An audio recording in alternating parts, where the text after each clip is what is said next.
სტუდენტების სეზონური დასაქმების პროგრამის შედეგები და მიზანი როგორც ზრუნავს უნივერსიტეტის სტუდენტების დასაქმებისათვის ამ თემასთან დაკავშირებით პრეს-კაფეში დისკუსია გაიმართა. Როგორც აქ თქვა, უკვე განხორციელებული სტუდენტური პროგრამა არ იყო სწორად შემუშავებული, რადგან სტუდენტების პროფესიული კუთხით დასაქმება არ მომხდარა. დისკუსიაზე ითქვა, რომ განათლების ხარისხის გაუმჯობესების მხრივ კარგი იქნება, თუკი მსგავსი პროგრამა სტუდენტების სტაჟირების ხელშემწყობი იქნება. დასაქმების პროგრამა, რომელიც სახელმწიფო აფინანსებს, ვთქვათ, მუნიციპალურ პროგრამაზე საუბარს, სრულიად არაეფექტურია იმ მარტივი მიზეზის გამო, რომ ერთი თვის განმავლობაში იგენი უბრალოდ ხეხებულობენ დახმარებას ჩემის აზრით.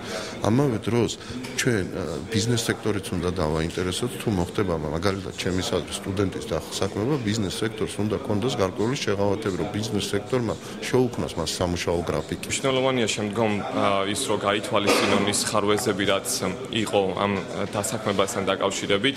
მე ვფიქრობ, რომ სტუდენტი უნდა დასაქმდეს ამ პროგრამებში მათი სპეციალობიდან გამომდინარე და არა ისე, რომ მათი სრულისამებრ, ვთქვათ, იყო შემთხვევები, რომ თბილისის სტუდენტები ეწერებოდნენ ბათუმში დასვენების მიზნით.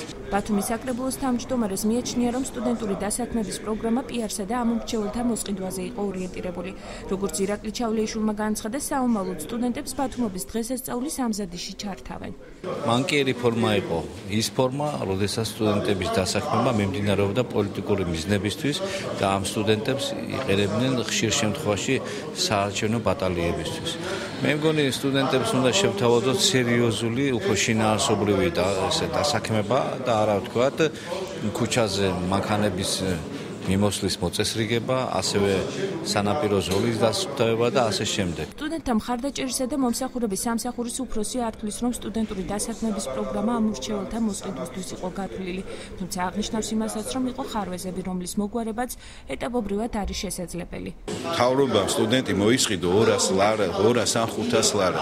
მე ასეთ რაღაცას არ ვფიქრობ. უბრალოდ ვფიქრობ, რომ ხშირ შემთხვევაში ეგ იყო PR კომპანიის შემადგენელი და კონკრეტულად არაკომპეტენტურად დაგეგმილი, თორე შედეგი გაცილებით უკეთესი შეიძლება იქნეს იგივე ბათუმის დასაქმების პროგრამიდანაც და კონკრეტულად თუნდაც სამერთჯობის პროგრამიდანაც. 2012 წლის ზაფხულში უკვე განხორციელებული სტუდენტური დასაქმების პროგრამისათვის 12 მილიონი ლარი დაიხარჯა.